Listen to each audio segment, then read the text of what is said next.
इज्जत और एहतराम के साथ मनाया गया। इस सिलसिले में एमनाबाद में भी सख्त सिक्योरिटी में मातमी जुलूस निकाले गए, जिसमें अज़ादारों ने मातम और नौहाखानी करते हुए शोहदाए करबला पर ढाए गए मुजालिम को याद किया। जुलूसों के रास्तों में बड़ी तादाद में नजरो न्याज का सिलसिला भी जारी रहा। शहर भर में यौम अशूरा के जुलूस की हिफाजत के लिए इंतहाई सख्त इंतजाम किए गए थे। पुलिस ने यौम अशूरा के जुलूसों और मजालिस में मुकम्मल सिक्योरिटी फराहम की।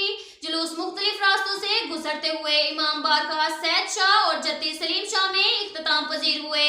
मुहर्रम उल हराम में बेहतरीन इंतजाम करने पर एमनाबाद पुलिस के अफसरान और मुलाजमीन, रजाकारों, जिले इंतजामिया, वापटा, महकमा सेहत, टाउन कमेटी एमनाबाद और हसास अदारों की टीमों को खराज तहसीन पेश करते हैं, जिन्होंने शदीद गर्मी और हबस में जिस तरह अपने फराइज़ सर अंजाम दिए वो वाकई काबिले तारीफ हैं। अब तक के लिए इतना ही काफी है। मिलते हैं अगले बुलेटिन में, हमारे साथ रहिएगा।